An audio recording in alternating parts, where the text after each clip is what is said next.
We have an update now on the rare albino buffalo in Bangladesh, nicknamed Donald Trump, that we reported on earlier this week. The 700-kilo animal, which had already been sold for ritual slaughter, has been spared. What began as a routine purchase has now turned into nationwide interest after videos of the buffalo went viral. The buyer has since been refunded and the animal has been moved to the National Zoo in the capital of Dhaka. Bangladesh এমন একটা দেশ, এখানে মূলত আসলে আমাদের পারমাণবিক বোমা বা সামরিক সক্ষমতা দিয়ে মানে বিশ্বের যারা মুরল আছে, বিশ্বের বড় বড় নেতা আছে, তাদেরকে আসলে আমাদের গায়েল করতে হয় না।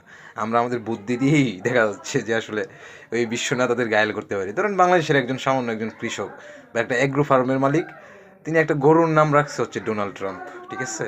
এই ডোনাল্ড ট্রাম্পকে প্রথমে তো কোরবানি করার কথা ছিল, কিন্তু আলটিমেটলি বিরল প্রজাতির প্রাণী হওয়ার কারণে এই ডোনাল্ড ট্রাম্পকে এখন আমাদের বাংলাদেশের চিড়িয়াখানায় রাখা হয়েছে, ঠিক না?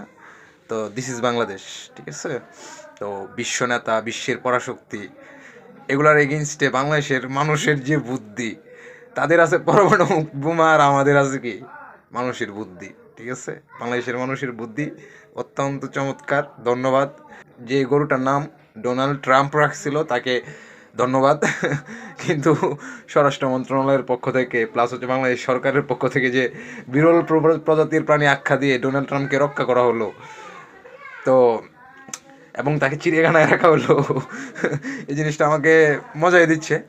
এবং সবচেয়ে বড় বিষয় হচ্ছে, দেখেন সারা পৃথিবীর যত সংবাদ মাধ্যম আছে, সমস্ত সংবাদ মাধ্যমে কিন্তু ডোনাল্ড ট্রাম্পের এই বিষয়টা ভাইরাল হয়েছে, ঠিক না?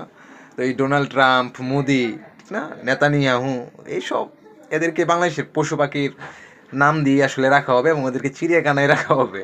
এটাই হচ্ছে বাংলাদেশের মানুষের সক্ষমতা, ঠিক আছে?